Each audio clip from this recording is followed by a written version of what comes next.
సకల ఆశీర్వాదాలకు కారణభూతుడు అయిన మా ప్రియ పరలోకపు కన్న తండ్రి, మీ ఘనమైన ఉన్నతమైన శ్రేష్టమైన నామానికి మీ ప్రియకుమారుడు మా అందరికీ లోకరక్షకుడైన క్రీస్తు వారి పేరట కృతజ్ఞతాస్తుతులు చెల్లిస్తూ ఉన్నాము నాయన.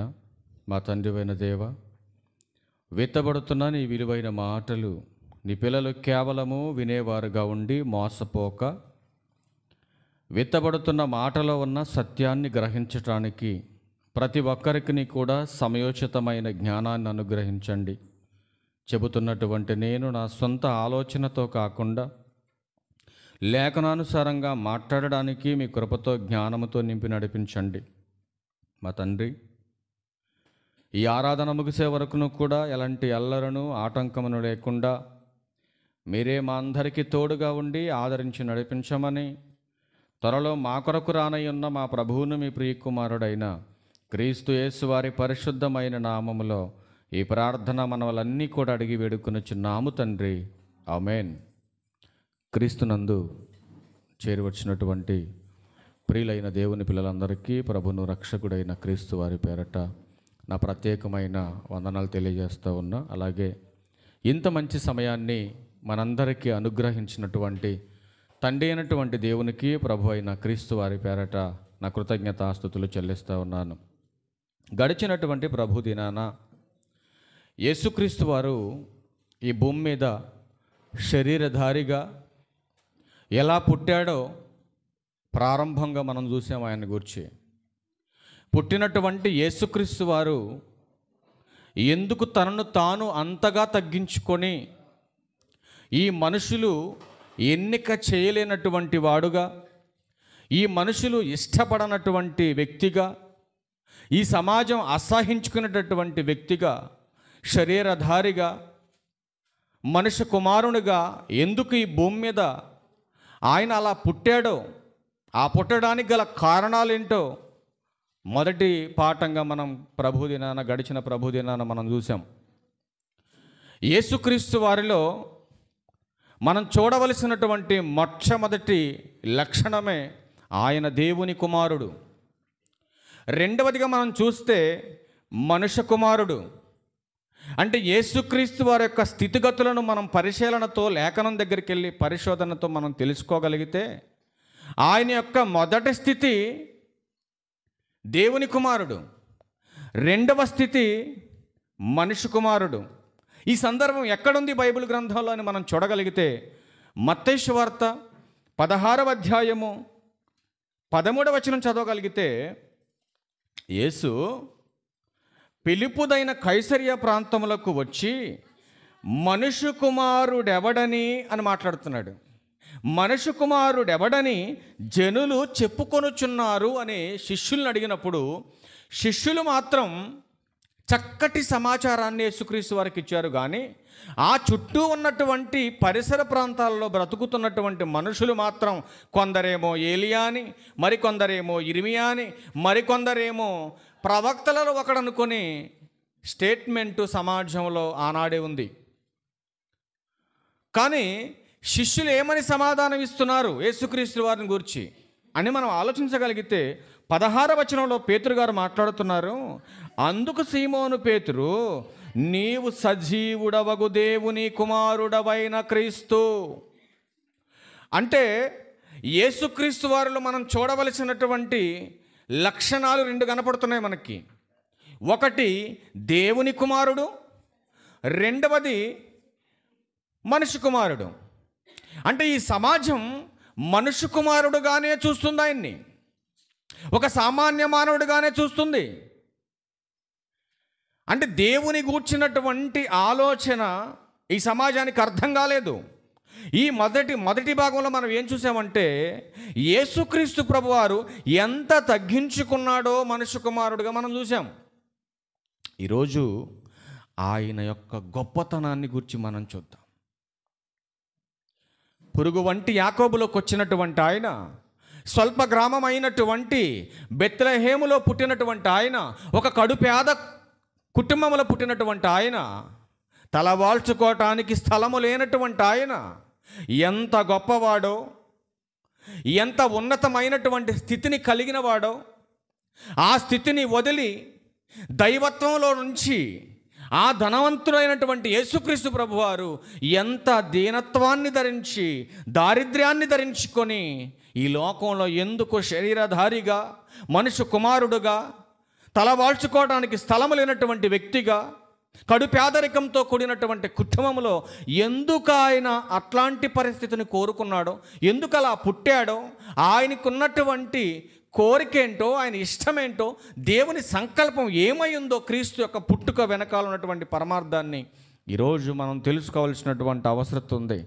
ఇది ఎరుగనటువంటి సమాజం, క్రీస్తు పుట్టుకను గూర్చినటువంటి పరమార్థం తెలియనటువంటి ఈ సమాజం ఆయనను గుర్తించలేకపోతుంది. ఎందుకు ఆయనను గుర్తించలేకపోతుందంటే, ఆయన పుట్టడానికి స్థలం లేదు, తలవాల్చుకోవడానికి స్థలం లేదు, కడు పేదరికంలో పుట్టాడు, గుర్తింపు లేని ఊరిలో పుట్టాడు. కాబట్టి యేసుక్రీస్తు వారంటే ఈ సమాజానికి అర్థం కాలేదు, ఆయనను అంగీకరించట్లేదు. అందుకే ఆయన పుట్టుక పరమార్థం ఆనాడున్నటువంటి పండితులకే అర్థం కాలేదు. జాగ్రత్తగా విందాం. ఆయన పుట్టుకను గూర్చినటువంటి పరమార్థం ఆనాడున్నటువంటి పండితులకే అర్థం కాకపోతే సామాన్యులైన మనుషులకు ఇంకెలా అర్థమవుతాడు యేసుక్రీస్తు వారు? మీరు ఆలోచించండి. మనుషులకు, పండితులకు, ఆనాడున్నటువంటి ధర్మశాస్త్రోపదేశకులకు ఆయన పరిపూర్ణంగా అర్థం కాలేదు. మరి ఈనాడున్నటువంటి సంఘాలకు యేసుక్రీస్తు వారి పుట్టుక అర్థమైనట్ట, అర్థం కానట్ట మీరు ఆలోచించండి. ఆనాడున్న పండితులకే, ధర్మశాస్త్రోపదేశకులకే, శాస్త్రులకి, పరిచయులకు, ఇంకా చెప్పాలంటే తనతో తిరిగినటువంటి శిష్యులకు కూడా యేసుక్రీస్తు వారిని గురించి పరిపూర్ణంగా అర్థం కాలేదంటే మరి ఈనాడు సమాజానికి అర్థమవుతాడా? అర్థం కాడా? ఏమంటే ఆనాడున్న వాళ్ళకే అర్థం కాకపోతే ఇంకా ఈ సమాజానికి ఏం అర్థమైద్దండి? మీరు ఆలోచించండి. తనతో పాటు తిరుగుతున్నటువంటి శిష్యులకే యేసుక్రీస్తు వారు పరిపూర్ణంగా అర్థం కాలేదు. మరి ఈనాడున్నటువంటి ఈ క్రైస్తవులకి క్రీస్తు అర్థమవుతాడా? అర్థం చేసుకోవట్లేదు. కాబట్టే క్రీస్తు మీద ఎన్నో నిందలు, ఎన్నో అవమానాలు ఈరోజు క్రీస్తు పేరట జరుగుతున్నాయి. ఎందుకు యేసుక్రీస్తు వారిని అంగీకరించట్లేదు? ఎందుకు యేసుక్రీస్తు వారిని అసహించుకుంటుంది ఈ సమాజం?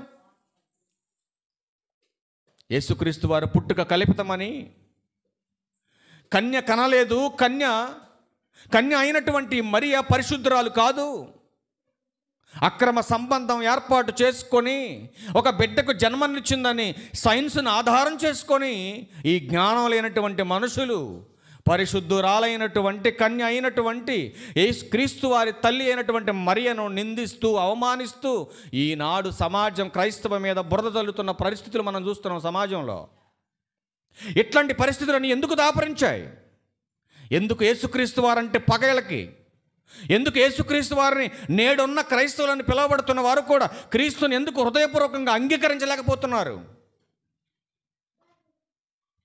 నేడున్న సమాజం అంగీకరించకపోవటానికి, క్రైస్తవులు పరిపూర్ణంగా క్రీస్తుని గూర్చి ఎరగకపోవటానికి ఆయనలో ఉన్నటువంటి కొన్ని లక్షణాలు మనం పరిశీలనతో చూడగలిగితే, ఎందుకంటే ఆయన తృణీకరింపబడిన వాడుగా కనపడ్డాడు.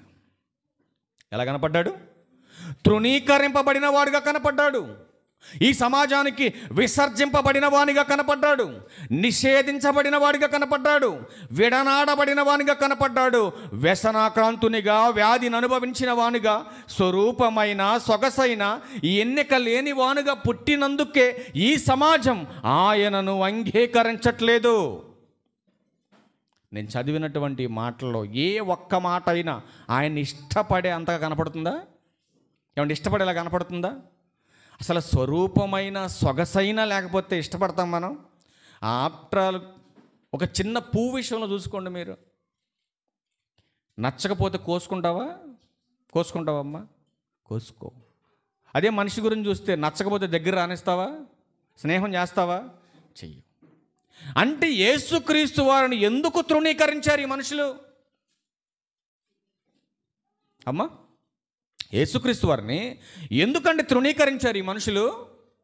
ఎందుకు ఇష్టపడట్లేదు ఆయన్ని అంటే, ఒక మనిషి ఆకర్షించేటటువంటి ఆకర్షణ, ఒక మనిషి ఇష్టపడేటటువంటి సంపద, ఒక మనిషి ఇష్టపడేటటువంటి అధికారం ఆయనలో కనబడట్లేదు.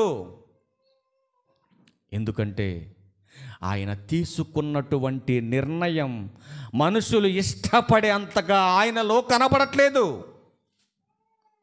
ఏంటి ఆయన తీసుకున్నటువంటి నిర్ణయం అనంటే, పుట్టేటటువంటి విషయంలోనే అందరూ అసహించుకునేటటువంటి జాతిలోకి వచ్చాడు. పుట్టేటటువంటి ఆయన, ఆత్మ అయినటువంటి ఆయన, ఆకాశ మహాకాశాలు పట్టజాలన్నటువంటి దేవుడి యొక్క ఆత్మ పురుగు వంటి ఆకారంగా తగ్గించబడింది.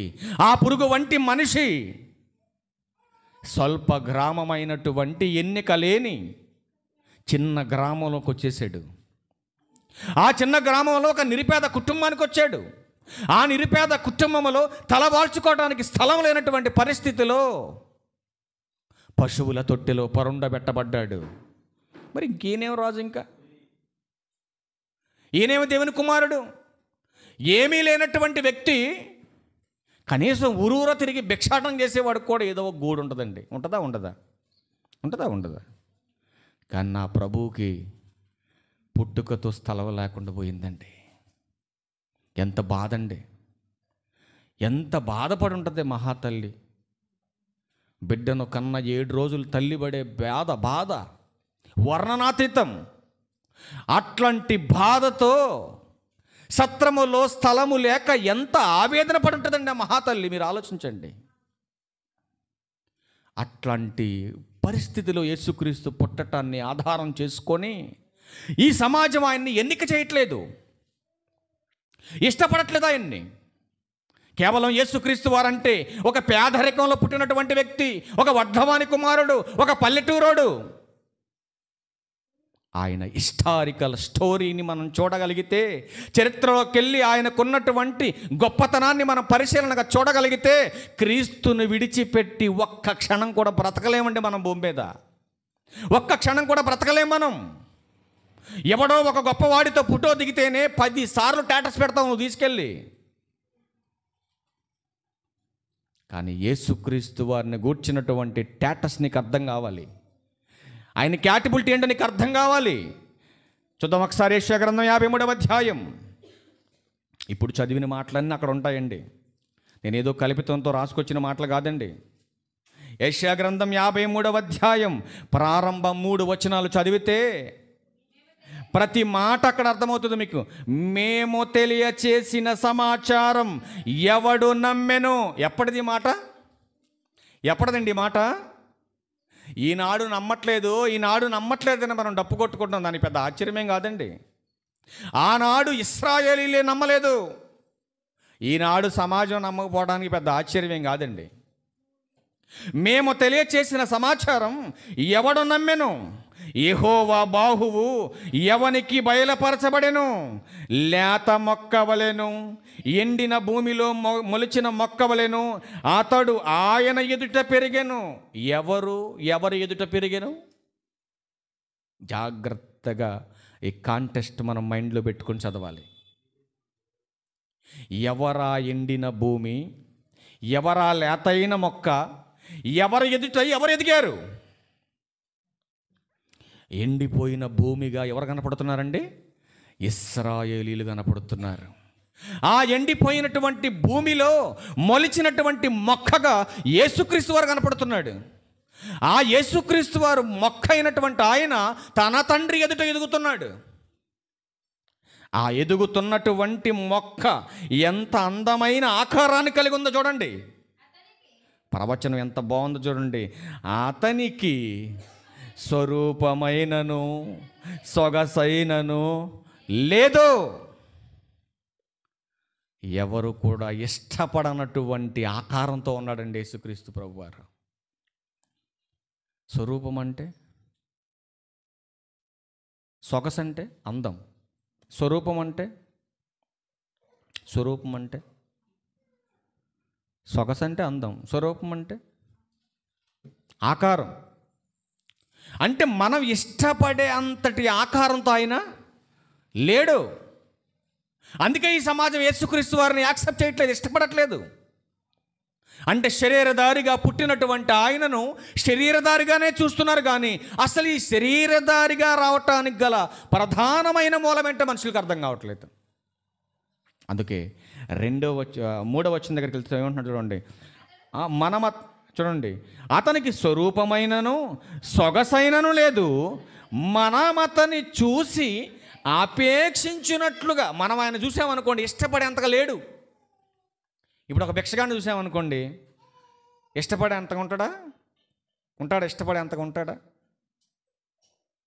ఇష్టపడేలాగా ఉండడు. కానీ యేసుక్రీస్తు వారి ఆకారాన్ని చూస్తే ఒక మనిషి ఇష్టపడి దగ్గరగా తీసుకున్నంతగా లేడు ఆయన. నెక్స్ట్ మాట, అతని యందు స్వరూపము లేదు, అతడు తృణీకరింపబడినవాడాయను, మనుషుల వలన విసర్జింపబడినవాడును, వ్యసనాక్రాంతుడిగాను వ్యాధిని అనుభవించువాడుగాను మనుషులు చూడనొల్లని వాడుగాను ఉండెను. అంటే చూడటానికి కూడా పనికిరానటువంటి పరిస్థితిలో కనపడుతున్నాడు యేసుక్రీస్తు వారు. అవునా? నెక్స్ట్ కింద ఏమంటాడు చూడండి, కింద అతడు తృణీకరింపబడినవాడు. అంటే ఏ మనిషి ఇష్టపడటానికి, ఏ మనిషి దగ్గర చేసుకోవటానికి పనికిరానటువంటి వ్యక్తిగా ఉన్నాడు యేసుక్రీస్తు ప్రభువారు. నెక్స్ట్ మాట కింద వచ్చేసి చూడండి, గనుక మనము అతనిని ఎన్నిక చేయకపోతిమి. చక్కగా ఉంది మాట.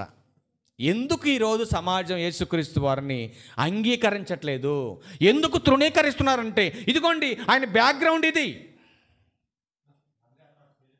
ఆయనకున్నటువంటి క్యాపబిలిటీ ఇది, పుట్టుకతో ఆయనకున్నటువంటి లక్షణాలు ఇవి. కాబట్టి యేసుక్రీస్తు వారు అంటే మాకు ఇష్టం లేదు. ఏమన్నా అడుక్కునే వాడు ఇష్టపడతారండి? చింపురు గొడ్లు వేసుకొని ఎక్కడ పడితే అక్కడ స్నానం లేకుండా ఎక్కడ పడితే అక్కడ బొడుకున్నోండి ఎవడు ఇష్టపడతారండి? ఎవడన్నా ఇష్టపడతారా? మీరేమనుకోవద్దు, ఒక మాట చెప్తా. ఈ సందర్భంలో చెప్పకూడదు, కానీ మీకు అర్థం కావటం కోసం చెప్పాలి, తప్పదు. ఇది భిక్షగాడి సినిమా ఎంతమంది చూశారు? భిక్షగాడి సినిమా తెలుసండి? అందులో విజయ్ అంటోని కొన్ని కోట్లకు పడగెత్తినటువంటి గొప్ప యజమాని, ధనవంతుడు, చాలా ఫ్యాక్టరీలు ఉన్నాయి వాళ్ళకి. ఒకానొక సందర్భంలో తల్లికి వ్యాధి వచ్చి మంచం ఎక్కుతుందండి. తల్లికి వ్యాధి వచ్చి మంచం ఎక్కితే ఆ వ్యక్తి ఒక పూజారి దగ్గరికి వెళ్తాడు. పూజారి దగ్గరికి వెళ్తే ఆ పూజారి చెప్తాడు కదా, నాయనా, నీకున్నటువంటి కోట్ల సంపదను, అధికారాన్ని, నీకున్నటువంటి స్థితిగతులన్నీ కూడా విడిచిపెట్టి ఒక 40 రోజులు భిక్షాటన చేయాలి. నువ్వు 40 రోజులు భిక్షాటన చేయాలి. నువ్వెవరవో చెప్పకూడదు, ఎందుకు అడుక్కుంటున్నావో చెప్పకూడదు. ఇదంతా కూడా నువ్వు అడుక్కునేటటువంటి వ్యక్తి స్వభావాన్ని కలిగే నువ్వు భిక్షాటన చేసి 40 రోజులు పూర్తి చేయాలి. ఈ 40 రోజులు పూర్తి చేసేంత వరకు ఈ వ్రతానికి భంగం కలగకుండా ఉండాలంటే అసలు నువ్వు ఎందుకు అడుక్కుంటున్నావో, దేనికోసం అడుక్కుంటున్నావో, దేనికోసం ఇదంతా కూడా విడిచిపెట్టావో అస్సలు నీ నేరుప్పి మాత్రం ఎవరికి చెప్పినా కూడా ఈ యొక్క వ్రతం పాడైపోద్ది, మీ అమ్మ చనిపోద్దని ఆ పూజారి చెప్తాడు. 40 రోజులు కఠోరమైనటువంటి దీక్షతో తల్లిని బతికించుకోవటానికి ఒక మనిషి చెప్పినటువంటి మాటకు లోబడి తనకున్నటువంటి అధికారాన్నంతా, లగ్జరీ లైఫ్ అంతా విడిచిపెట్టి ఊరుగానటువంటి ఊరికి ఒక ప్రాంతానికి వెళ్ళిపోయి భిక్షాటన చేస్తూ ఉంటాడండి. ఎంతోమంది అవమానించారు, నిందించారు, కొట్టారు, తన్నారు, గుద్దారు. ఆ సినిమా ఎంత ఆడింది తెలుసండి? చాలా భారీ మెజారిటీ వచ్చింది. ఏది? తెర మీద యాక్టింగ్ చేసినోడు యాక్టింగ్ చూసినందుకే సినిమా సూపర్ డూపర్ హిట్ చేసింది సమాజం. రియల్ స్టార్ అయినటువంటి యేసుక్రీస్తు వారు పరలోకాన్ని విడిచి, తన ఉన్నతమైన స్థితిని విడిచి, తన తండ్రి యొక్క చిత్తాన్ని నెరవేర్చటానికి ఈ నశించిపోతున్న మానవాళి రక్షణార్థమై అనేకమైన నిందలు, అవమానాలు అనుభవిస్తూ, ఎంతమంది కొడుతున్నా నిజంగా దేవుని కుమారుడు అయితే ఆ శిలువ మీద నుంచి నిన్ను నువ్వు రక్షించుకొని మమ్మల్ని రక్షించమని ఎన్ని మాటలు అంటున్నా, అసలు నేను ఈ భూమి మీదకి ఎందుకు వచ్చానో, నా స్థితి ఏంటో, నా క్యారెక్టర్ ఏంటో, నేను ఎంత గొప్పవాడునన్న పదజాలాన్ని మాత్రం ఎక్కడా కూడా ఉపయోగించలేదని మహానుభావుడు. ఆయనకున్న గురొక్కటే, దేవా ఇదిగో నీ చిత్తము నెరవేర్చుటకు ఇదిగో నేను ఈ భూమి మీదకి వచ్చాను, నీ చిత్తాన్ని సంపూర్తి చేశాను నేను ఈ భూమి మీద. అలాగే నీ పిల్లలందరూ కూడా చేయాలని, వాళ్ళ కోసం నేను ప్రాణం పెడుతున్నా, వాళ్ళ ప్రాణం పోకూడదని. అంత కష్టపడినటువంటి యేసుక్రీస్తు వారి కష్టాన్ని మాత్రం గుర్తించలేకపోయాం. రియల్గా చేశాడు ఆయన. యాక్ట్ చేసిన వాడి యాక్టింగ్ అని చూసి అబ్బో అనుకుంటున్నాం మనం, కానీ నిజంగా జీవించాడండి ఈ భూమి మీద. నిజంగా కళ్ళకు కట్టినట్టు చూపించాడండి అవన్నీ కూడా ఆయన. అవి నమ్మం మనం. అందుకే అసలు ఆయన గొప్పతనం ఏంటో, ఆయన ఎలాంటోడో, ఆయనకున్నటువంటి ఐశ్వర్యం ఎంతో ఒకసారి మనం బైబిల్ లెక్కల్లోకి వెళ్ళి చూడాలి. యెషయా గ్రంథం 5వ అధ్యాయం 14వ వచనం చూడండి ఒకసారి. యెషయా గ్రంథం 5వ అధ్యాయం 14వ వచనం. అందుచేత పాతాళం గొప్ప ఆశ పెట్టుకొని అపరిమితముగా తన నోరు తెరుచుచున్నది. వారిలో, ఎవరిలో? వారిలో అన్నాడు. ఎవరో చూపిస్తున్న తర్వాత రెఫరెన్స్ మీకు. వారిలో గనులను, సామాన్యులను, ఘోష చేయువారును, హర్షించువారును ఎందులో పడిపోయేది? పాతాళానికి. పాతాళం ఏం చేస్తుందంటే గొప్ప ఆశ. ఆశ వేరు, గొప్ప ఆశ వేరు. పాతాళం ఏం చేస్తుంది? గొప్ప ఆశతో ఎదురు చూస్తుందట. ఎవరి కోసం? 24వ వచనం. సైన్యములకు అధిపతియగు యెహోవా యొక్క ధర్మశాస్త్రమును నిర్లక్ష్యము చేయు వారి కోసం.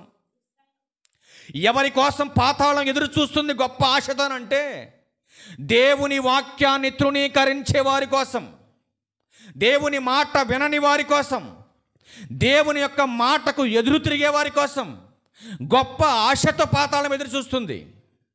ఇది మనసులో పెట్టుకొని యోహాను సువార్త 1వ అధ్యాయం 14వ వచనం. ఏ వాక్యం? ఆ వాక్యం అన్న కాడ ఏ వాక్యం? ఆది యందు. అక్కడికి వెళ్ళిపోవాలి మనం. ఏ వాక్యం అన్న కాడ వెంటనే మనకు అక్కడికి వెళ్ళిపోవాలి. ఆది యందు వాక్యం ఉండెను, వాక్యము దేవుడై ఉండెను. ఆ దేవుడైన వాక్యం ఆది యందు ఎక్కడుందండి? పరలోకంలో ఉంది. ఆ పరలోకంలో వాక్యమై ఉన్నటువంటి యేసుక్రీస్తు ప్రభువారు శరీరధారిగా, కృపా సత్య సంపూర్ణుడుగా మన మధ్య నివసించెను. చాలండి. ఎలా వచ్చాడు ఆయన? ఆత్మ అయిన వాక్యమైన యేసుక్రీస్తు వారు శరీరధారిగా మన మధ్యలోకి వచ్చాడు. మన మధ్యలోకి వచ్చినటువంటి ఆయన ఎలా వచ్చాడు? కొరింథీయులకు రాసిన 2వ పత్రిక 8వ అధ్యాయము 9వ వచనం. కొరింథీయులకు రాసిన 2వ పత్రిక 8వ అధ్యాయము 9వ వచనం. మీరు అంటే సంఘమా, గుర్తుపెట్టుకోవాలి మాట. మీరు అనగా సంఘం, మన ప్రభువైన యేసుక్రీస్తు కృపను ఎరుగుదురు కదా. ఎరగనటువంటి వాడు ఎన్నో మాటలు మాట్లాడతాడు. ఆయన తృణీకరింపబడిన వాడని, విసర్జింపబడిన వాడని, నిషేధింపబడిన వాడని, ఆయన వ్యసనకాంతుడని, స్వరూపమైన సొగసైన లేనివాడని, ఆయన కృపను గూర్చి ఎరగని వాడు మాట్లాడతాడు. కానీ సంగమా, ఆయన ఎందుకంత తగ్గించుకొని పుట్టాడో, ఎందుకన ఆయన ధనవంతుడై ఉండి తన దారిద్ర్యము వలన మిమ్మల్ని ధనవంతులు చేయాలని ఆయన ఎందుకు దారిద్ర్యాన్ని కోరుకున్నాడో సంగమా, ఆయన కృప ఏంటో మీకు తెలుసు కదా అంటున్నాడు పౌలు గారు. మొత్తం చదువు మాట అంతా. ఆయన ధనవంతుడై ఉండి మీరు తన దారిద్ర్యము వలన ధనవంతులు కావాలనని. మనదవుదామాట. మీరు తన దారిద్ర్యము వలన ధనవంతులు కావాలనని మీ నిమిత్తం, అక్కడ నా పెట్టుకుని చదువు, నా నిమిత్తం దరిద్రుడాయను. నా నిమిత్తం నా ప్రభు దరిద్రంలో పుట్టాడు. ఇప్పుడు చెప్పండి, యేసుక్రీస్తు ప్రభువారు దారిద్రుడుగా పుట్టడానికి గల కారణం ఎవరు? చెప్పాలి ఇప్పుడు క్లియర్గా మీరు. యేసుక్రీస్తు వారు అంత భయంకరమైనటువంటి పరిస్థితుల్లో పుట్టడానికి కారణం ఎవరు? మనం కాదమ్మా, నువ్వు చెప్పాల్సింది. నా కోసమే పుట్టాడు. ఎవరి కోసం పుట్టాడు? నా కోసమే పుట్టాడు నా ప్రభు అంత దరిద్రంలో. ఎందుకు యేసుక్రీస్తు ప్రభు వారు అంత దరిద్రంలో పుట్టవలసినటువంటి పరిస్థితి ఆయనకు వచ్చిందో ఒక్కసారి నీ బయోడేటా చూద్దాం. ఒకసారి ప్రకటన గ్రంథం నీ నిమిత్తం దరిద్రుడయ్యాడు యేసుక్రీస్తు ప్రభు వారు. ఎందుకు నీ నిమిత్తం దరిద్రుడయ్యాడో ఒక్కసారి ఆ మాట కూడా చూద్దాం. ప్రకటన గ్రంథం 3వ అధ్యాయం 17వ వచనం. ప్రకటన గ్రంథం 3వ అధ్యాయం 17వ వచనం చూడండి. నీవు తీసేసి నేను పెట్టుదాం ఒకసారి. నీవు తీసేసి నేను అని పెట్టుదా ఒకసారి. నేను దౌర్భాగ్యుడను, నేను దిక్కుమాలిన వాడను, నేను దరిద్రుడను, నేను గుడ్డివాడను, నేను దిగంబరుడను, ఇదంతా నేను ఎరగక, ఇదంతా నేను ఎరుగక. అట చదవాలండి బైబిల్. అట చదివితేనే మీకు అర్థమైద్ది. బైబిల్ని బైబిల్ పరిభాషలోనే చదవాలి, అప్పుడు మీకు అర్థమైద్ది బైబిల్. ఏమనుకుంటున్నావు నువ్వు? ఇదంతా ఎరుగక నేను ధనవంతుడను, ధనవృద్ధి చేసుకొని ఉన్నాను, నాకేమీ కొదవలేదు. మంచి ఇల్లు కట్టుకున్నా, మంచి బండి కొనుక్కున్నా, ఆస్తులు సంపాదించుకున్నా, తినటానికి కొదవలేదు, కట్టుకోవటానికి ఇబ్బంది లేదు, పడుకోవటానికి ఇబ్బంది లేదు. ఇంకేంటయ్యా నాకు కొదవ? ఇంకేంటి నాకు కొరత? ఇన్నుండగా నాకేంటి అసలు తక్కువ అంటే దేవుడు అంటున్నాడు, నువ్వు దిక్కిమాలిన వాడవి అంటున్నాడు. నువ్వు దరిద్రుడవు, దిగంబరుడవు. నువ్వు లెక్కించలేనంత విస్తారమైన సంపద, అధికారాన్ని వదిలేసి దరిద్రుడుగా నీ కోసం పుట్టాడే యేసుక్రీస్తు వారు. అది ఎరగనటువంటి నీవు అనుకుంటున్నావు ఆయన నా కోసం పుట్టేది ఏంటంటే నేను ధనవంతుడిని అయితే అనుకుంటున్నావు. నువ్వు ధనవంతుడుగా ఉన్నాననుకునే దౌర్భాగ్యుడవు నువ్వు. అందరూ ఉన్నాననుకున్న దిక్కుమాలినోడు నువ్వు. ఎందుకోసం? నా చుట్టూ ఇంత బంధుబలగం ఉందండి అని సంకల గుద్దుకొని చెప్పుకుంటా ఉంటావు. అప్పుడప్పుడు నువ్వు కరోనా వచ్చి మొత్తం బండారం బయట చేసింది. నా అనుకున్నాడు ఒక్కడై నిలబడ్డాడు నీ పక్కన, ఒక్కడైనా. అందుకే నేను ఎప్పుడు మనుషులు నమ్మను. నేను అస్సలు నమ్మను మనుషులు నేను. ఎందుకంటే నాకు కష్టం వస్తే ఆదరించేది దేవుడు, నాకు బ్రతుకునిచ్చిన దేవుడు, నేను బ్రతకడానికి అన్నీ సమకూర్చేది దేవుడు. వీళ్ళెంత ఆప్ట్రాలు, వీళ్ళు ఆవిర్లంటే వీళ్ళు భూమి మీద. ఆవిర్లంటే మనిషి మీద ఎందుకంటే ఆధారపడతారు మీరు? ఎందుకంటే మనుషులను నమ్మి మోసపోతున్నారు మీరు. అందుకే అపోస్తలుడైన పౌలు గారు కొరింథీ సంఘానికి పత్రిక రాస్తూ ఒక అద్భుతమైన మాట చెప్పాడు. మీ విశ్వాసం 2వ అధ్యాయము 4వ వచనం. మొదటి పత్రిక 2వ అధ్యాయం 4వ వచనం. మీ విశ్వాసం మనుషుల జ్ఞానమును ఆధారము చేసుకొనక దేవుని శక్తి దాన్నే ఆధారం చేసుకోవాలి. ఎందుకంటే ఆ శక్తే నీకు బలమిస్తుంది, ఆ శక్తే నీకు ఐశ్వర్యాన్ని ఇస్తుంది, ఆ శక్తే నీకు జీవాన్ని ఇస్తుంది, ఆ శక్తే నీకు నిత్య రాజ్యంలోకి ప్రవేశం తీసుకొస్తుంది. ఈ మనుషులు ఏం చేస్తారండి? నువ్వు చస్తే సమాధి దగ్గరకు తీసుకుపోతారు. అలా ఒక చేత అదే. మరి ఆ సమాధిలో నుంచి బయటకు తీయాలి. నువ్వు మరణిస్తే నిన్ను ప్రేమించిన వదిలేస్తారని మర్చిపోతారు నిన్ను. కానీ నువ్వు చనిపోయిన తర్వాత కూడా, సమాధిలో పెట్టబడిన తర్వాత కూడా, యుగ సమాప్తి వరకు ఈ మట్టిలో నుంచి నీ దేహాన్ని పైకి లేపేంత వరకును కూడా నిన్ను దేవుడు ప్రేమిస్తున్నాడంటే అసలు ఎంత గొప్పోడు ఒకసారి మీరు ఆలోచించండి. ఆయన్ని యెహోవా భక్తుల మరణం ఆయన దృష్టికి విలువగలది. అట్లాంటి విలువైనటువంటి మరణం నీకు వస్తే నువ్వు చనిపోయినా నీకు విలువ ఉందంటుంది గ్రంథం. ఎందుకు దారిద్ర్యంలో పుట్టాడు ఆయన? నా కోసం నా ప్రభు అంత తగ్గించుకున్నాడు. ఇదిగో ఇంత ఐశ్వర్యం నాకుంది, ఇంత బంధుబలగం నాకుందని నేను విర్రవీగాను. కానీ నా ప్రభు నా కోసం అన్నీ విడిచిపెట్టాడు. అన్నీ విడిచిపెట్టి నా కోసమే ఇంత దారిద్ర్యంలో పుట్టాడు ఆయన. కానీ అన్నీ ఉన్నవనుకొని దారిద్ర్యంలో బ్రతుకుతున్న నా కోసం దేవుడు తన కుమారుని లోకానికి పంపించాడన్న ఆలోచన లేకుండా బ్రతుకుతున్నాడు. అసలు ఆయన ఎంత ధనవంతుడో ఒక్కసారి నువ్వు చూస్తే ఆశ్చర్యపోతాం మనం. ఎప్పుడైనా ఒక ధనవంతుడు మన ఇంటికి రావద్దులేండి. ఎప్పుడైనా ఒక ధనవంతుడు మనల్ని వాళ్ళ ఇంటికి ఆహ్వానించాడు అనుకోండి, అసలు మనకు నిద్ర పట్టుద్దమ్మా? పట్టుద్దా? ఇప్పుడు ప్రధానమంత్రి మోడీ గారు ఎంతమంది తెలుసండి? ఎంతమంది తెలుసు మోడీ గారు? జగన్ గారు ఎంతమంది తెలుసండి? అందరికీ తెలుసా? అందరికి తెలుసు జగన్ గారు. మరి జగన్ గారికి ఎంతమంది తెలుసు మీరు? అమ్మా తెలిసేవరకన్నా మీరు తెలియదు. కానీ గొప్ప విషయం ఏంటంటే దేవునికి మనమందరం తెలుసు, కానీ దేవుడు మనకి తెలియదు. తెలుసుకోకుండా అపవాదం ఏం చేశారంటే మన మనోనేత్రాలకు గుడ్డితనం కలిగించేసాడు. నువ్వు దేవుడిని గురించి ఏం తెలుసుకోవద్దు, దేవుడే నీకు కావాల్సింది, దేవుడేగా కావాల్సింది, అదిగో ఇది దేవుడు, మీకు ఇది, ఇదే దేవుడు, ఇదే దేవుడు. మనిషి దృష్టిని మార్చేశాడు. సృష్టికర్తను పూజించవలసినటువంటి తన పిల్లల్ని సృష్టమును పూజించడానికి మనసు మార్చేశాడు వాడు. ఎందుకంటే వాడికి దక్కనటువంటి పరలోకం ఎవ్వరికి దక్కటానికి వీల్లేదు. అప్పుడప్పుడు మనం కూడా మాట్లాడతాం, అది పాడైపోయినా పర్లేదు కానీ నాకు దక్కంది వేరొకరికి దక్కటానికి వీలు లేదు. ఇది ఎవరి లక్షణం చెప్పండి? దేవుని లక్షణమా, దెయ్యం లక్షణమా? దెయ్యం లక్షణం అది. అసలు యేసుక్రీస్తు వారు ఎంత గొప్పోడో, ఆయనకున్నటువంటి ధనం ఎంతో ఈ భూమి మీద ఎవరైనా సాటి కాగలరేమో ఆయనకి. ఒక్కసారి మనం చూడగలిగితే కొలస్సీలకు రాసిన పత్రిక, త్వర చూద్దాం. కొలస్సీలకు రాసిన పత్రిక 1వ అధ్యాయం 16వ వచనం.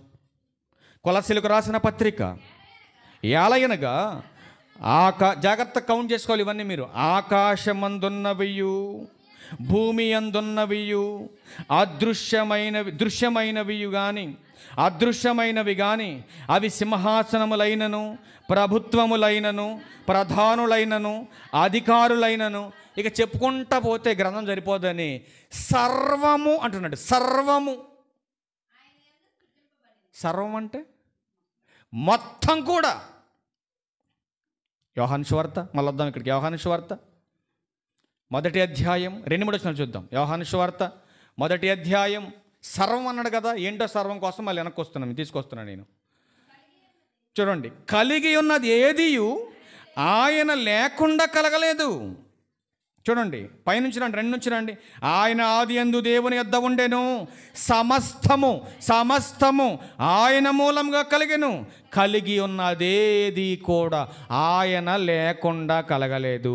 కేవలం 2000 సంవత్సరాల క్రితమే యేసుక్రీస్తు పుట్టాడని అజ్ఞానంగా మాట్లాడుతున్నాడికి ఈ మాట అర్థం కాలేదా బైబిల్లో? మీరు ఆలోచించండి ఒకసారి. కేవలం 2000 సంవత్సరాల క్రితమే పుట్టినవాడు, అప్పుడే వచ్చినవాడైతే మరి కలిగి ఉన్నది ఏది ఆయన లేకుండా కలగలేదని బైబిల్ మాట్లాడుతుందిగా. మరి దీన్ని బట్టి ఏం చేద్దాం మనం? ఆలోచించండి ఒకసారి. అందుకే అంటున్నాడు, సర్వము ఆయన ద్వారాను ఆయనను బట్టి సృజింపబడెను. అంటే కలిగి ఉన్నది ఏది కూడా ఆయన లేకుండా కలగలేదు. అంటే ఎప్పటివాడు యేసుక్రీస్తు వాడు? అంటే నిన్నటివాడా, మొన్నటివాడా, ఎన్నటివాడునా? బైబిల్ను బట్టి మనం ఆలోచిస్తే యేసుక్రీస్తు వారు నిన్నటివాడు కాదు, మొన్నటివాడు కాదు, ఎన్నటివాడు ఆయన. ఎప్పటివాడు ఆయన? ఎప్పటివాడంటే ఎప్పుడండి? నోవాహు గారి తరంలో ఉన్నవాడా? అబ్రహాం గారి తరంలో ఉన్నవాడా? మోషే గారి తరంలో ఉన్నవాడా? ఎప్పటివాడినా? సృష్టి లేనప్పుడు ఉన్నవాడు, సృష్టి లేనప్పుడు ఉన్నవాడు, సృష్టి లేనప్పుడు ఎక్కడున్నవాడు? పరలోకమందున్న తండ్రి కుడి పార్శ్వమున కూర్చున్నవాడు.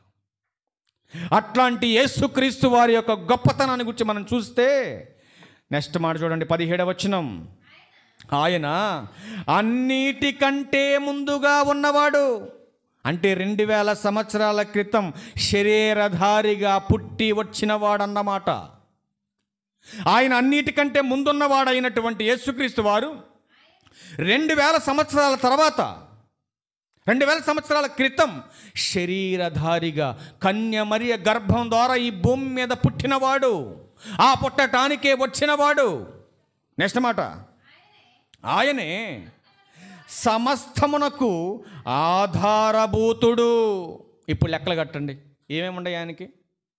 మనకులాగా ఒక స్టేర్ బిల్డింగు, ఒక అరెకరం పొలం, 2 గేదెలు, ఏమండి, ఒక బండి, ఇదేనా ఆయనకున్నది? అసలు ఆయనకున్నటువంటి సంపద చూడండి ఏం మాట్లాడుతున్నాడు. ఏమంటున్నాడు ఆయన మొదటి వచనంలో? ఏలయనగా చూడండి ఏమంటున్నాడు ఆయన. చూడండి ఎక్కడి నుంచి 16 నుంచి. ఏలయనగా ఆకాశమందున్నవి ఏముండే, ఆకాశం పైన చెప్పాలి. ఆకాశం పైన ఏముండే అమ్మా? సూర్యుడు ఉన్నాడు. రేట్ ఎంత సూర్యుడిది? చంద్రుడు ఉన్నాడు. చంద్రుడు రేట్ ఎంత? 1 సెంటు 25 లక్షలకు కొందంట ఒక మహాతల్లి. ఎక్కడ? చంద్రమండలం మీద. 1 సెంటు 25 లక్షలకి. 1 సెంటు చంద్రమండలం మీద 1 సెంటు 25 లక్షలు అయితే మరి చంద్రుడు మొత్తం ఎంత? మీకు అర్థం కావటం చెప్పాను. డబ్బులు ఎక్కువై కొన్ని ఉంటుందిలే, కానీ అక్కడికి వెళ్తే అక్కడ చదివేయడం సామాన్యక రాదు కిందకి. ఎందుకంటే నరులకు నివాసయోగ్యమైన గోళం భూగోళం మాత్రమే. ఎంత ప్రయత్నం చేసినా, ఎంత టెక్నాలజీ వాడినా అక్కడ నివాసయోగ్యమైంది కాదు. అందుకే ప్రియమైన దేవుని వారు మీరు గమనించండి, యేసుక్రీస్తు వారు ఎంత గొప్పోడైనటువంటి యేసుక్రీస్తు వారు ఎంత తగ్గించుకున్నాడో మనం చూడాలి. ఒక ప్రశస్తమైన వస్త్రాలు ధరించుకున్న వ్యక్తి మన మందిరంలోకి వచ్చాడు. అనుకుందాం కాసేపు. ఒక దరిద్రుడు కూడా లోపలికి వచ్చాడు. విలువ ఎవరికి ఇస్తారు మీరు? సంగమ వాక్యాన్ని మనసులో పెట్టుకుని చెప్పుండి, వ్యక్తిని కాదు. మేము ఒక చోటకి ఒక ఫంక్షన్కి పిలిచారు మమ్మల్ని, వెళ్ళాం. మేము నన్ను లేపినందుకు నేను బాధపడట్లా. ఈ సమాజం గుడ్డెద్దు చేలో పడ్డట్టుకు వెళ్ళిపోతుంది. నేను అప్పటి నుంచి కూర్చోలేక, నన్ను లేపిన తర్వాత నేను కూర్చోనిక. నేను ఎందుకు కూర్చుంటాను? నువ్వు డబ్బుకి విలువిచ్చి వ్యక్తికి విలువిస్తే అట్లాంటి వాడి కోసం నేను కూర్చున్న చైర్ తీసుకెళ్ళి ఆడికేస్తే నేను ఎందుకు కూర్చోను? నీ ఇంటి దగ్గర నేను కూర్చోనిక. ఈ ఏళ్ళకి ఒక 4 ఉంగరాలు పెట్టాడు, ఈ ఏళ్ళకి ఒక 4 ఉంగరాలు పెట్టాడు, మెడలో పెద్ద చైన్ వేసాడు, బ్రాస్లెట్ పెట్టాడు, టాటా సుమ్మో కారులో వచ్చాడు. ఒకప్పుడు పేడకాళ్ళు ఎత్తుకున్నాడు. అట్లాంటి వాడికి ఇవాళ అక్రమంగా సంపద వచ్చింది. ఆ అక్రమమైనటువంటి సంపద అంతా ఏళ్ల మీద పెట్టాడు. వాడు వైట్ వేసుకుని వాడు ఇంటికి రాగానే ఏం చేశారంటే అందరు కూర్చొని భోజనాలు చేస్తున్నారు, బిజీగా ఉన్నారు. మేము తినేసి కూర్చున్నాం అక్కడ ఫ్యాన్ కింద కూర్చుంటే వాడు రాగానే టక్మని ఏం చేశారంటే వెంటనే నన్ను లేపేసి నా కుర్చీ అడిగిచ్చేశారు. ఇక నిమిషం కూడా నుంచోలా ఇంట్లో, నేను బయటకు వచ్చాను. ఇక కూర్చొని ఆడి చుట్టూ ఓ బెల్లం మొక్క పెట్టి ఏకలు జాగ్రత్త చూశారండి. ఆడ చేరారు చుట్టూ. ఆడి బ్యాక్గ్రౌండ్ అంతా మాకు తెలుసు కాబట్టి అట్లాంటి అసలు నేను విలువ ఇవ్వను. ఈ సమాజానికి తెలియదు కాబట్టి వాడు చుట్టూ చేరారు. అది లోకం, దాని పక్కన పెట్టు. ఇది మందిరం, ఇది సంఘం. ఇప్పుడు అట్లాంటి వాడే ఒకడు వచ్చాడు మందిరంలోనికి. ఆడి వెనకాల ఒక దరిద్రుడు వచ్చాడు వెనకాల. మనుషులు విలువ ఉన్నటువంటి వ్యక్తి ఒకడు వచ్చాడు లోపలికి, సంఘంలోకి. ఇప్పుడు మీరు ఎవరికి విలువిస్తారు? ఒక్కసారి మీరు చెప్పండి. ఎవరికి ఇస్తారమ్మ విలువ? దేవునికా? దేవునికి ఇస్తారా? అంటే నేను చెప్పింది వినలేదు మీరు. ఇప్పుడు ఒక ధనవంతుడు లోపలికి వచ్చాడండి, మంచి ప్రశస్తమైన వస్త్రాలు వేసుకొని, చక్కగా మంచి ఆభరణాలు ధరించుకొని, ఎక్కడ కాలు కింద పెడితే దుమ్మంటిద్దు అన్నంత ఇదిగా వచ్చాడు ముచ్చటగా లోపలికి. ఇప్పుడు చింపురు బట్టలు వేసుకొని, ఏ బంగారం లేకుండా, తల కూడా దువ్వుకోకుండా, అటు ఇటు దుమ్ముల బొర్రలో ఒకడు వచ్చాడు లోపలికి. ఇప్పుడు వీళ్ళిద్దరిలో ఎవరికి ఇస్తారు? సామంతుడికి ఇస్తారా, సామాన్యుడికి ఇస్తారా విలువ? ఎవరికి ఇస్తారు విలువ మీరు? ఒకటే కుర్చీ, ఎవరికి ఇస్తారు విలువ మీరు? మనసులో మాట చెప్పండి, దొంగ మాటలు వద్దు పైకి. మనసులో మాట చెప్పాలంటే, అరే ఆ మురుకోడు ఆడొకాడ బుర్రలో కూర్చోండి, అడు కూర్చో వెళ్ళు, ఎన్న కూర్చోబెట్టుండ్రా, గుడికి ఏదైనా కావాలంటే ఇస్తారు మనకి. ఇంకా చెప్పాలంటే, ఇంకా గొప్పోడైతే అయ్యగారు కూర్చో, మీరు ఆడ కూర్చోండి, ఆయనకి ఇద్దాం ఆ కుర్చీ. లేరా అలాంటి దద్దురు లేరా?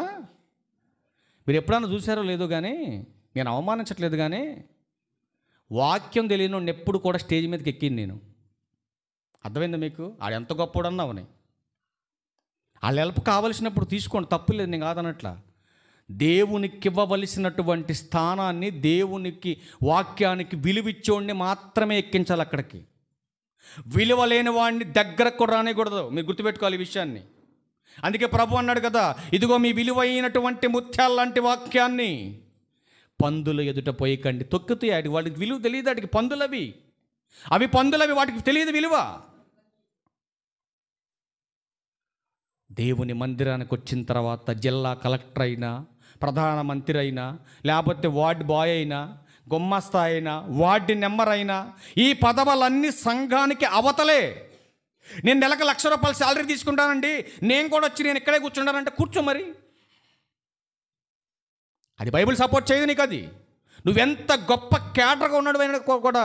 ఒకరోజు ఒక మీటింగ్ చూశాను నేను, చాలా గొప్ప మనసు అండి ఆ మహానుభావుడు. సేవకుడు, సంఘాన్ని నడిపేటటువంటి సేవకుడు స్టేజ్ మీద ఉన్నప్పుడు ఆ పెద్ద మనిషికి బైబిల్ ఇచ్చే చదవమని బైబిల్ ఇస్తే కనీసం స్టేజ్ మీద కూడా రాకుండా కింద ఉండి బైబిల్ చదివాడు. చాలా గొప్ప విషయం అండి ఆయన. అట్లాంటి మనిషిని ఈరోజు తలెత్తుకోకుండా చేసింది ఈ సమాజం. ఒకరోజు డిఎస్పి గారు ఒక మీటింగ్కి ఆహ్వానిస్తే 4 ఎస్ఐలు డిఎస్పి గారు వచ్చారండి. పైన మెసేజ్ మాట్లాడుతుంటే నన్ను ఆహ్వానించినటువంటి కానిస్టేబుల్ గారు పైనుండి అన్నాడు కదా, సార్ అక్కడ అయిపోయారు, రండి అన్నాడు. నేను మెసేజ్ చెప్తుంటే దగ్గరికి వచ్చేసి ఎట్లా అన్నాడు, డిఎస్పి గారు అర్థం చేసుకుని అన్నాడు కదా, కంటిన్యూ చేయండి అన్నాడు. తర్వాత పైకి రమ్మంటే అన్నాడు. ఏమన్నాడు తెలుసా, ఒక దేవుని సేవకుడు పైన ఉన్నప్పుడు షూ వేసుకొని పైకి రాకూడదన్నాడు. ఒక అన్యుడు ఎంత అద్భుతంగా మాట్లాడాడు చూడండి. షూ వేసుకొని ఒక సేవకుడు పైన మాట్లాడుతున్నప్పుడు షూ వేసుకొని పైకి రాకూడదు రమేష్ అన్నాడు. ఒకటే మాట. షూ ఇప్పి 4 ఎస్ఐలు డిఎస్పి 5 షూ ఇప్పే పైకి వచ్చారండి పైకి. అంటే ఒక అన్యుడుకున్నటువంటి జ్ఞానం నేటి క్రైస్తవ్యానికి కొదువైపోతుంది. లెక్కలేదు గర్వం మనిషికి ఎప్పుడైనా గర్వం పతనాన్ని తీసుకొస్తుందండి. 4 రూపాయలు డబ్బులు ఉంటే అసలు ఒంటి మీద మనకి వస్త్రాలాగు. కానీ యేసుక్రీస్తు వారిని చూడండి, ఆకాశమందున్నవియు, నెక్స్ట్ మాట, భూమి అందున్నవియు, దృశ్యమైనవంటే కంటికి కనబడుతున్నవి, మరి కంటికి కనబడనవి బొగ్గైన, బంగారమైన, ఆయిలైన, వజ్ర వైడూర్యాలన్నీ కూడా ఎక్కడున్నవండి? అవన్నీ కూడా అదృశ్యంగా ఉన్నవి. అవన్నీ భూలోపల ఉన్నవి. చిన్న బంగారం మొక్క కొనుక్కుంటేనే 10 సార్లు ఇటు చూపిస్తూ ఉంటాం మనం. మరి ఆయనకి ఎంత ఉందో చూడండి. అంత ఉన్నటువంటి ఆయన ఎవరి కోసం దరిద్రుడిగా పుట్టాడు? నా కోసం. మళ్ళీ మన అంటారేంటి? నా కోసం పుట్టాడు ఆయన. మరొక మాట చూడండి, చాలా అద్భుతంగా ఉంటుంది ఆ మాట. మరొక మాట చూడండి, యెషయా గ్రంథం 9వ అధ్యాయం. ఎందుకు పుట్టాడు చూడండి, చాలా బాగుంటుంది ఆ మాట. యెషయా గ్రంథం 9వ అధ్యాయం. చాలాసార్లు చదువుకొని ఉంటారు ఈ మాట, ఒకసారి జాగ్రత్త చదువుదాం ఈ మాట. 9వ అధ్యాయం ఎన్నో వచనం? 6వ వచనం చదువుదాం ఒకసారి. ఏలయనగా పుట్టెను అంటే అర్థం ఏంటి? ఆల్రెడీ పుట్టాడని. ఇది ప్రవచనమా నెరవేర్ప? ఇది ప్రవచనం. అంటే యెషయా గారు ఎందుకు ఈ మాటను పుట్టెను అని మాట్లాడుతున్నాడు? అంటే యెషయా గారి కాలానికి పుట్టేశాడు యేసుక్రీస్తు వారు. మీరు అర్థం చేసుకోవాలండి జాగ్రత్తగా. ఇక్కడ ఏమన్నాడు? యాలయనగా మనకు శిశువు పుట్టెను అన్నాడు. అంటే యెషయా గారి కాలానికే పుట్టేశాడు యేసుక్రీస్తు వారు. అంటే యెషయా గారి కాలానికి పుట్టి ఎక్కడున్నాడు ఆయన? తండ్రి అయిన దేవుని దగ్గర ఉన్నాడు. ఏంటంటే పుట్టెను అని ఉందా? నెక్స్ట్ మాట చూద్దాం. ఇంకొక మాట మీకు అర్థం కావటం కోసం మీకు చూపిస్తున్నా. ఇదే యెషయా గ్రంథం 7వ అధ్యాయం 14వ వచనం. కాబట్టి ప్రభు తానే ఒక సూచన మీకు చూపును, ఆలకించుడి, కన్యక గర్భవతి అయి కుమారుని కని. ఏమన్నది? కుమారుని కని. అంటే అది ఏం చెప్తుంది అక్కడ? పుట్టేనా అనే సందర్భం జాగ్రత్త మనం అర్థం చేసుకోవాలి. అంటే ఇక్కడ 9:6 ఏమంటాడంటే పుట్టేశాడని చెబుతున్నాడు. కానీ ఇక్కడ 7:14 వచ్చేసరికి పుడతాడు అని చెబుతున్నాడు. అంటే ఈ 2 మాటల్లో ఉన్న వ్యత్యాసాన్ని మనం గమనించాలి. అంటే ఆత్మరూపిగా పుట్టినటువంటి యేసుక్రీస్తు వారు పరలోకంలో ఉన్నాడు. శరీరాన్ని ధరించుకొని కన్య గర్భం ద్వారా పుడతాడని ఇక్కడ మరలా మా సందర్భాన్ని తెలియజేస్తూ ఉన్నాడు. మరొక విషయాన్ని మనం చూడగలిగితే ఎలా పుట్టబోతున్నాడు ఆయన. రోమీయులకు రాసిన పత్రిక 9వ అధ్యాయం. రోమీయులకు రాసిన పత్రిక. పుట్టిన యేసుక్రీస్తు వారిని గురించి చూద్దాం. ఆయన ఎవరో? 9:5. పితరులు వీరివారు, శరీరమును బట్టి క్రీస్తు వీరిలో పుట్టాడు. శరీరాన్ని బట్టి ఆళ్ళలో పుట్టాడు. అంతేకాయన శరీరధారిగా ఈ భూమి మీదకి రావాలని వచ్చాడు ఆయన. నెక్స్ట్ మాట, ఈయన అంటే యేసుక్రీస్తు వారు సర్వాధికారి అయిన దేవుడయుండి నిరంతరము స్తోత్రార్హుడు. ఏంటి? ఆ పేదరికంలో పుట్టినోడేనా? దరిద్రంగా పుట్టినోడేనా? ఇదంతా కూడా ఆయన, ఇవన్నీ కూడా అంటే కడు పేదరికంలో దరిద్రుడుగా పుట్టినటువంటి ఆయనకున్నటువంటి గొప్ప లక్షణం ఏంటంటే ఆయన సర్వానికి అధికారి. ఏంటి ఆ పేదరికంలో పుట్టినోడు అధికారా? అవును మరి. అసలు పుట్టే ముందే ప్రవచనం ఏమనుంది? యూదుల రాజు, యోధా గోత్రంలో ఒక రాజు పుట్టబోతున్నాడు. ఈ సమాచారాన్ని విన్నటువంటి ఏ రోజు రాజు కలత చెందాడు, భయపడ్డాడు. ఎక్కడ తన రాజ్య సింహాసనాన్ని ఆక్రమించేసుకున్నాడు యేసుక్రీస్తు వారు అనుకున్నాడు. కానీ పిలాతు ముందుకెళ్ళినప్పుడు ప్రభువు వారు అంటాడు కదా, పిలాతు, ఈ రాజ్యం కాదు నా రాజ్యం, ఈ రాజ్యం లాంటిది కాదు నా రాజ్యం. మరి ఏంటయ్యా నీ రాజ్యానికి ఉన్నటువంటి ఖ్యాతి అనంటే సత్యమును గూర్చినటువంటి రాజ్యం.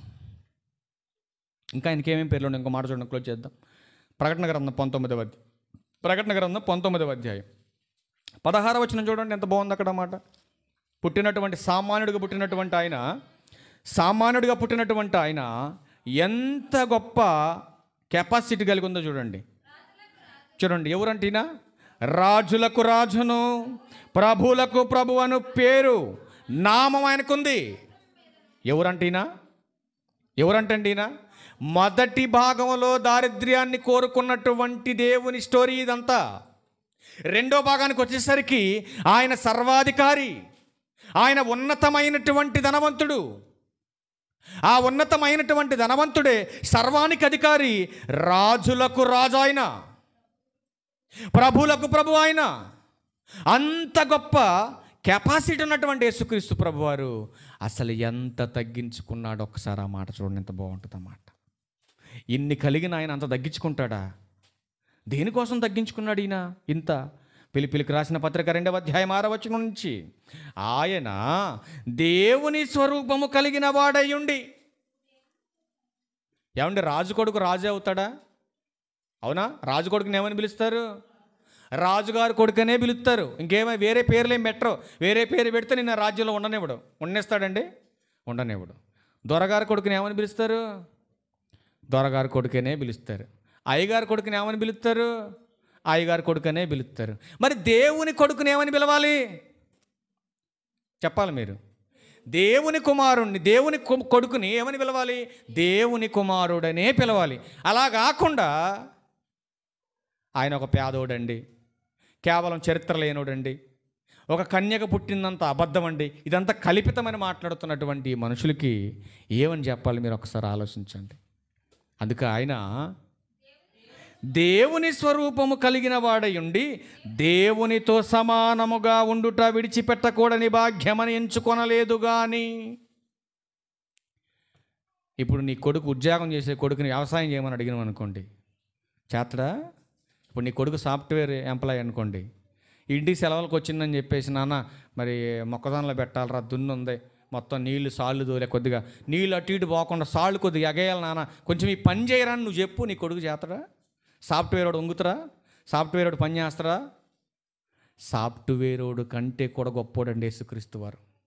అట్లాంటోడు పరలోకం నుంచి భూమి మీదకి ఎలాంటి స్థితిని ఎన్నుకొని వచ్చాడో మీరు చూడండి ఒకసారి. ఎవరి కోసం వచ్చావు నాయన ఈ భూమి మీదకి నువ్వు అని అంటే ఆయన అంటున్నాడు, నా కన్న తండ్రి కన్నీళ్లు తుర్చటానికి, నా కన్న తండ్రి ఇష్టాన్ని నెరవేర్చడానికి నన్ను నేనే ఎంత తగ్గించుకున్నానో అని మాట్లాడుతున్నాడు. 7వ వచనంలో, మనుషుని పోలికగా పుట్టి దాసుని స్వరూపం. ఏంటి? తండ్రి పని కోసం, తండ్రి యొక్క ఇష్టాన్ని నెరవేర్చడానికి, తండ్రి కష్టాన్ని పోగొట్టడానికి మనందరి కోసం ఒక పెద్ద పాలేరుగా మారిపోయాడు యేసుక్రీస్తు ప్రభువారు. దాసుడు అంటే ఎవరు? పనోడే కదండి. మనందరికంటే కూడా పెద్ద పాలేరుగా మారిపోయాడండి. అలా చెప్తే మీకు అర్థమవుతుందని పాలేరుగా మాట్లాడుతున్నా, కానీ యేసుక్రీస్తు వారికి ఆపాదించవలసిన పదం కాదు ఇది. దాసుడు అంటే, ఆనాటి కాలంలో దాసుడు అంటే పనివారు. దాసుని స్వరూపము దాల్చి తన్ను తానే రిక్తునిగా చేసుకొనెను. మరియు ఆయన ఆకారమందు మనుషుడుగా, ఆకారంలోనే మనుషుడండి ఆయన. ఈ దేహాన్ని చూడటానికి మానవాకారం ఉంది, కానీ ఆ ఆకారం లోపల ఉన్నటువంటి ఆత్మ మాత్రం సామాన్యమైంది కాదండి. ఇప్పుడు యేసుక్రీస్తు వారు ఒక దోణిలో పడుకొని ఆ సముద్రం మీద ట్రావెల్ చేస్తున్నారు. అందరు కలిపి శిష్యులు అందరు కలిసి వెళ్తున్నారు. పాపం పద్దాకలు ప్రసంగించి రాత్రిపూట ధోనిలో పడుకున్నాడు మహానుభావుడు. అక్కడ ఒకసారి ఉంటుందండి, యేసుక్రీస్తు వారు పడుకున్నట్టుగా బైబిల్లో. పడుకొని నిద్రపోతున్న సమయంలో సముద్రం మీద ఒక పెద్ద గాలితో ఒక తుఫాన్ వచ్చేసి తుఫాన్ రాగానే ఏమైపోయిందంటే పడవంతా అటు ఇటు ఊగుతూ అసలు ఇక మునిగిపోయే పరిస్థితి, ప్రమాదం వాటిల్లే పరిస్థితి వాళ్ళకి ఏర్పడంగానే వాళ్ళు ధైర్యపడవలసినటువంటి శిష్యులు ఎప్పుడైతే ఈ గాలికి తుఫానుకి అలజడికి వాళ్ళు భయాందోళనకు గురి అయిపోయి ఇక ప్రభువుని లేపుతున్నారు. ప్రభువా, మేము మునిగిపోయే పరిస్థితుల్లో మేము ఉంటే నువ్వేంటయ్యా, ఏ చింత లేకుండా నిద్రపోతున్నావేంటయ్యా అని ప్రభువారిని లేపినప్పుడు ప్రభువారు ఒకేసారి పైకి లేచి ఆయన అన్న మాట ఏంటో తెలుసండి? ఏమన్నాడు ప్రభువారు? ఒకసారి పైకి లేచి ఏం చెప్పాడు? మర్చిపోయారు మీరు, బైబిల్ మర్చిపోయారు. ఈ మధ్యకాలంలో గత 6 నెలల నుంచి బైబిల్ చదవట్లేదు ఎవరు మీరు. నాకు తెలిసి ఒకళ్ళే చదువుతున్నారు వెర్రాకపురంలో. మిగతా వాళ్ళు మొత్తం జిప్పేసి దుమ్ము కొట్టేస్తున్నారు బైబిల్కి. ఆలోచించుకోండి. మీరు బైబిల్ చదవట్లేదంటే మీ మొఖాలు చెబుతున్నాయి. బైబిల్ చదివాడు మొఖం తేజస్తో ఉంటుంది, బైబిల్ చదవని వాళ్ళ మొఖం ఇంకా కాసేపట్లో ఆరిపోద్ది. చూసారండి దీపం, అట్లా ఉంటుంది. నీ ఆత్మ బలంగా ఉండాలి, పరలోకం వెళ్ళాలి, నీ కుటుంబానికి ఆశీర్వాదం కావాలంటే చదవటానికి వీలున్నోళ్ళు చదవాలి, వినటానికి వీలున్నోళ్ళు వినాలి. ఈ చదివేవాళ్ళు వినేవాళ్ళు గ్రహించి ఆ గ్రహించిన దాని ప్రకారం బతకాలి. ఇది క్రైస్తవుడు నేర్చుకోవాల్సిన సూత్రం. ఇది యేసుక్రీస్తు వారు వెంటనే లేచేసి సముద్రమా నిమ్మళించు, గాలి ఆగో అన్నట్టు. ఆగిందా? కరుణామణి సినిమా చూడలేదు మీరు? దాంట్లో డౌన్లోడ్ చేయనా, తెల్లారి గట్ల 25 పొద్దున్నే వేద్దాం మనం దాన్ని డౌన్లోడ్ చేయి. అమ్మొక్క డౌన్లోడ్ చేయి. కరుణామణి సినిమా చూడలేదు మీరు? మరి చూసినా చెప్పరేంటి? యేసుక్రీస్తు వారు లేచి ఆ సముద్రాన్ని, ఆ గాలిని గద్దించినప్పుడు ఆగిపోతే అప్పుడు శిష్యులు అనుకుంటున్నారు ఈయన ఎవరో. గాలిని గద్దిస్తే గాలి ఆగిపోయింది, సముద్రాన్ని గద్దిస్తే సముద్రం ఆగిపోయింది, నిమ్మళమైపోయింది, అంతే నిశ్శబ్దం అయిపోయింది. ఒక సామాన్య మనిషి చెబితే ఎంటదా ప్రకృతి? బుర్రంద కొద్దిగన్నా బయట యేసుక్రీస్తు వారి మీద నిందలేచుడికి. సముద్రాన్ని గద్దిస్తే సముద్రం ఆగింది. ఎప్పుడైనా సముద్రం దగ్గరికి వెళ్ళి నువ్వు గద్ది ఆగుద్ది? పెద్దలు వచ్చేటప్పుడు దాన్ని ఎదురు నుంచొని ఆగు అన్నాను, ఆగుద్దేమో? ఆగదగా నిన్ను తీర్చుకొని లోనకపోద్ది. యేసుక్రీస్తు వారు ఉన్న గొప్పతనం అదండి. ఆయన ఆకారమందు మాత్రమే మనుషుడిగా కనపడ్డాడు. నెక్స్ట్ మాట చదువు తల్లి, 8వ వచనంలో. మరియు ఆయన ఆకారమందు మనుషుడిగా కనబడి మరణం పొందునంతగా అనగా శిలువ మరణం పొందునంతగా విధేయత చూపినవాడ. ఏం చూపాడు? ఆ శిలువ మరణ విషయములో మీరు ఆలోచించండి. పుట్టినప్పుడు జరిగిన అవమానాలు కాదండి, అసలు శిలువ దగ్గరకి వెళుతున్నటువంటి ఆ సిచ్యువేషన్ మీరు చూస్తే ఆ వీడియో కూడా ఉంది, అది కూడా మీకు 30% చూపిస్తాం మేము. ఆయన ఎంత విధేయత చూపించాడంటే ఎంతమంది అవమానించినా, ఎంతమంది నిందించినా, ఎంతమంది కొట్టినా, ఎంతమంది గుద్దినా, ఎంతమంది తన్నినా కాండ్రించి మొహాన్ని చూశారండి ప్రభువారి మొఖాన. నిజంగా వీడియో చూస్తే కన్నీళ్ళు వస్తాయండి. ఎంత జరిగిందో ఒక ఎత్తు అయితే ఆయన కొట్టారండి, రక్తం ఏరులై పారిందండి ఆయన కొట్టుడు. అన్ని బాధలు పడి అన్ని కష్టాలు అనుభవించి చివరికి ఎట్టొక్కట సిలివేశారు లేదనుకున్న సమయానికి ఈట తీసుకొచ్చి డొక్కలో పొడిచారండి ఆయనకి. చివరికి ఇది మార్గం అంతా కారిపోయినటువంటి అన్ని లీటర్ల రక్తం అంతా పోయి చివరికి ఒట్టి దేహం మిగిలిపోయింది శరీరం. ఆ ఒట్టి దేహాన్ని కూడా బతికాడో చచ్చాడని చెప్పేసి ఈటతో పొడిచాడు ఒకడు. చివరికి ఒకే ఒక్క రక్తపు బొట్టు వచ్చాడు, నొసటం పడుతుందండి, అప్పుడు మారుమనసు పొందేడాడు. చివరికి ఒంటిలో రక్తము లేక నీళ్లు కారాయండి ఆయన దేహంలో నుంచి. అంటే ఖాళీ అయిపోయింది దేహం అంతా, రక్తం కారిపోయి. ఇంత రక్తాన్ని ఎవరి కోసం కార్చాడు ఆయన? ఎందుకు ఈ శరీర ఆకారాన్ని ధరించాడు? ఎందుకోసం పుట్టాడు? ఎందుకు ఇన్ని అవమానాలు నిందలు ఆయనకి అని అంటే నీ కోసం నా కోసమే కదండి అన్ని బాధలు పడ్డాడు మహానుభావుడు. ఏమైనా కొద్దిగైనా ఆలోచన ఉందా నీకు? ఎప్పుడైనా కష్టం మనకు వస్తే మనకు తెలుస్తుందండి. మనకు కష్టాలు రాకుండా మన కష్టాలన్నీ ఆయన మీద వేసుకున్నాడు కాబట్టి కష్టం విలువేంటో మనకు అర్థం కావట్లేదు ప్రియమైన దేవుని వారలారా. అందుకే ఆయన అంటున్నాడు, శిలువ మరణములో ఆయన విధేయత చూపాడు. ఎంత విధేయతనంటే తన ముఖం మీద ఊచిన వారి గురించి కానీ, తనను కొట్టిన వారి గురించి కానీ, కొరడాలతో ఒళ్ళు చీల్చిన వాడి గురించి కానీ, ఈటతో పొడిచిన వాడి గురించి కానీ, మేకులు కొట్టిన వాడి గురించి కానీ, నెత్తి మీద కిరీటం పెట్టిన వాడి గురించి కానీ ఒక్క మాట కూడా తిరిగి అనకుండా ఒకే ఒక్క మాట అన్నాడు ఆ మహానుభావుడు. ఏంటో తెలుసా? తండ్రి, వీరేమి చేయుచున్నారో వీళ్ళకి తెలియదు నాయన, క్షమించేళ్ళని. అబ్బా, ఎంత గొప్ప త్యాగం నా ప్రభుది! ఎంత గొప్ప త్యాగం అండి! ఎవరన్నా నిన్ను ఒక మాట అన్నారంటే అసలు కాతకూతు కాదు, అంత ఎత్తు ఎగురుద్ది, ఉండదు 3 జానలే కానీ ప్రభు అలా ఏం చేయలేదు. శత్రువుని క్షమించగలిగే క్షమా హృదయం నీలో ఉన్నప్పుడే నీకు పరలోకం వస్తుంది. ఒక్క మాట చూడండి, ఒక్క మాట. కొరింథీయులకు రాసిన 2వ పత్రిక, కొరింథీయులకు రాసిన 2వ పత్రిక 8వ అధ్యాయం 9వ వచనం. కొరింథీయులకు రాసిన 2వ పత్రిక 8వ అధ్యాయం 9వ వచనం. మీరు మన ప్రభు అయిన యేసుక్రీస్తును కృపను ఎరుగుదురు కదా. ఇప్పటిదాకా చెప్పాను మీకు, ఆయన ఎంత కృప కలిగిన వాడు, ఎంత ధనవంతుడో, ఎంత త్యాగశీలో ఇప్పుడు చెప్పాను మీకు. ఆయన కృపను మీరు ఎరుగుదురు కదా.